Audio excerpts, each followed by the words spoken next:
So, Average Dad, what do you think of the new Galaxy Fold 8 Ultra? How ultra is it to you? Oh, what will Average Dad say about our Fold 8 Ultra? T. What would you tell us Samsung Knights now?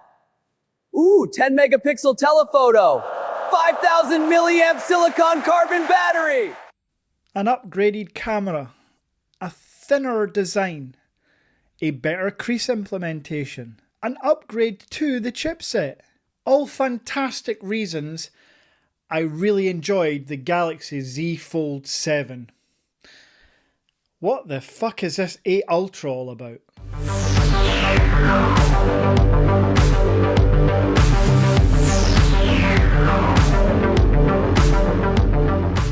So yes, of course I am taking a dig at Samsung here. That B-roll was of course of the Z Fold 7. But be honest, you couldn't tell the difference, could you? So to answer the question in my thumbnail, should you upgrade from this to this? No, unless you have a serious case of mental illness that you should call someone about, there is zero reason you should upgrade to the Z Fold 8 Ultra. Now I want to talk about why I am so angry at Samsung for releasing this device. And it's not all negative per se, but it's all fucking honest. Reason number one, the name. They called this little beauty, by the way, the Z Fold 8. Why? It's not the successor to the Z Fold 7. It's a brand new device. But what they decided to do was call this the successor to the Z Fold 7, the Z Fold 8 Ultra. And having used this for granted only 24 hours, these are just my first raw impressions, there is nothing, and I mean that literally, there is nothing ultra about this device when you compare it to any previous Z Fold device. Now, as always, I will keep things balanced, so to talk about the positives of this device, well, the software. The software, for one, is One UI, and with the Good Lock app for customization, yeah, you're on to a solid winner here, of course. It's Samsung's One UI. The chipset is now the 8 Elite Gen 5, which in about 3 weeks from now will be a 1-year-old chipset, but it is newer than that on the Z Fold 7. And there's a bigger battery. Now please, don't mistake the new 5,000 mAh battery on this for something groundbreaking. In the isolated world of Samsung, yes, it's the biggest battery they've put on a foldable. But in the landscape of foldable phones out there, it's the smallest battery on any foldable phone released in the past year. But now for the one area I do have to admit, and I'm happy to admit, I don't take pride in being honest that the phone is ultimately shit. But being honest, you can see there, this is a Z Fold 8 Ultra, and the crease is pretty goddamn good. This is a Z Fold 7, and yeah, you can see there, the crease has definitely improved. And unlike the Z Fold 8 wide one, this does have a flex mode. This isn't just going to flop open. So I am happy to see that they have made the hinge enable a flexible mode, unlike on the Z Fold 8 wide. So, as I say, this is my first impressions. If I had paid full price for the Z Fold 8 Ultra, I would be marching my way back to Samsung or wherever I bought it and getting my money back. Because as I expected, and be honest, deep down, even you hardcore Samsung lovers, even you expected pretty pish updates over the past year. And that's what you got. But you know what? Like, it's not that it's just a really poor update on a phone. It's that Samsung have the ability to manufacture the best foldable phone on the planet, bar none. But year on year, they deliberately choose to pull back in every single area. To give Samsung their props, they're the largest Android manufacturer out there. They make, like 400 phones a year, like as in 400 different models. I think it's a crazy number like that. You can go ahead and Gemini it. They have the ability to make a creaseless display like on the N6. And they're almost there, to be fair. They have the ability to give us flagship triple camera setup like on the Vivo X Fold 6.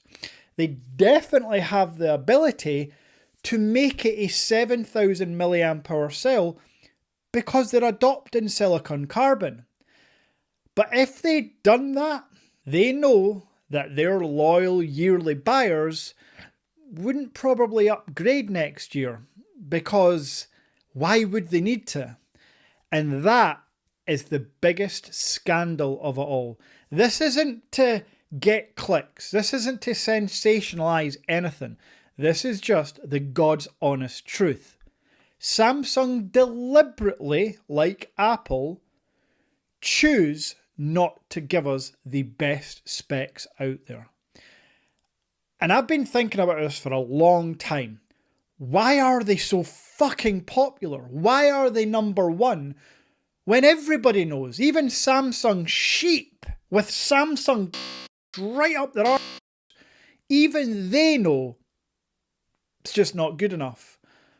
Well, it's your carriers. I've nailed it.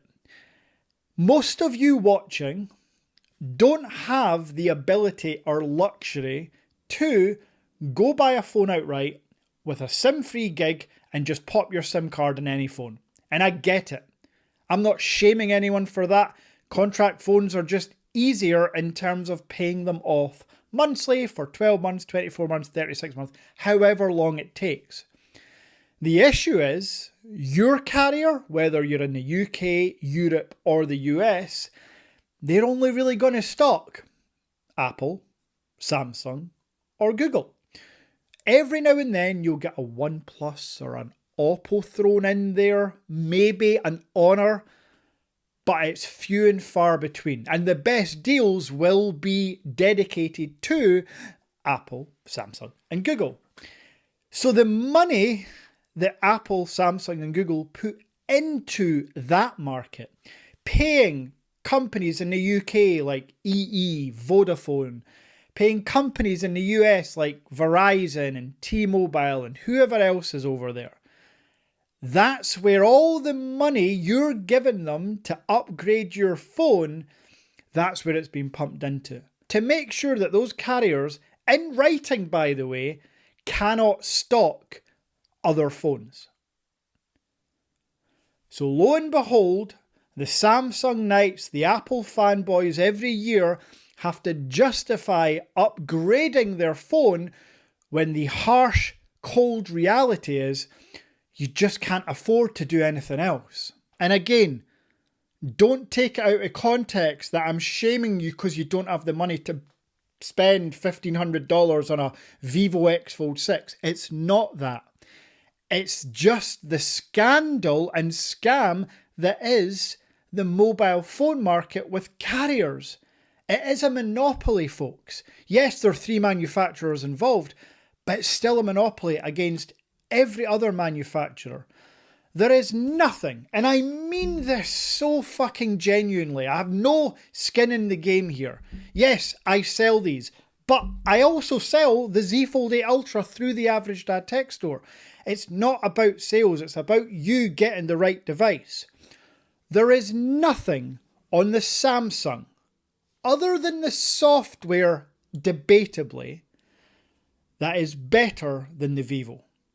The Vivo crushes the Samsung in literally every single area. Yet you would never consider a Vivo because your carrier doesn't support it.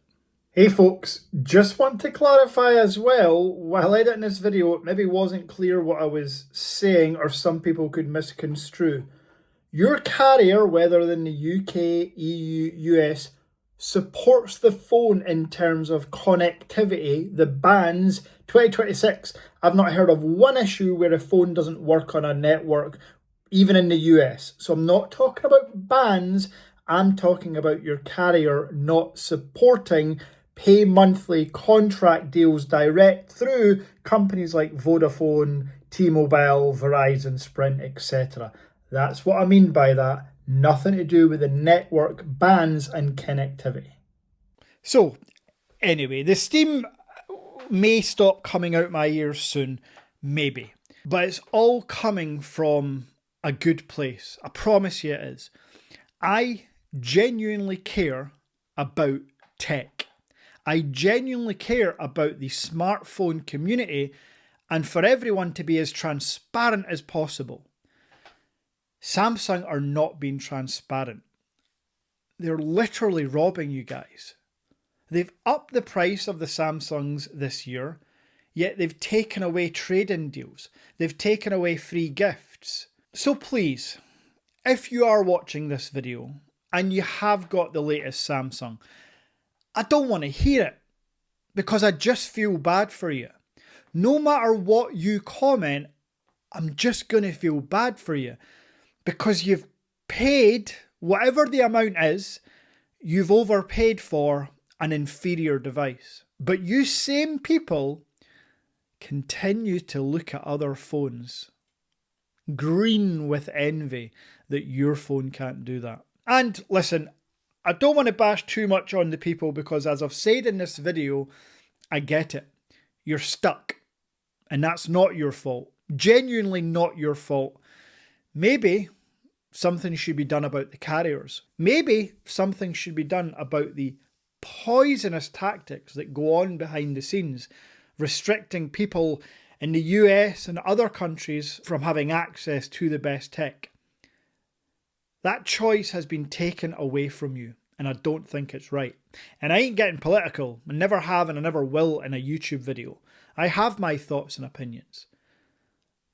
But when it impacts your wallet, the food you put on your family's table, it's maybe just going a bit too far now. That's my opinion. That's my rage. To be clear, I did answer the question in the thumbnail. Should you upgrade? Hell fucking no. My first impressions are this is the Samsung Z Fold 7 with a better crease implementation. And I hate it. I hate Samsung. I love the Z Fold 8. But as you'll see in a future video, the Galaxy Z Fold 8 versus a Huawei Pura X Max, one company hasn't held back on any spec for the consumer. The other company, Samsung, has held back in every single area. So if that sounds like a video you want to watch and you have the stomach for it, please smash subscribe. I make no apologies for being so brutally honest and so open and raw. This pisses me off, folks, and I've got a platform to let that out. You don't have to like it, you don't have to watch, but for those that do, I appreciate you. Until next time.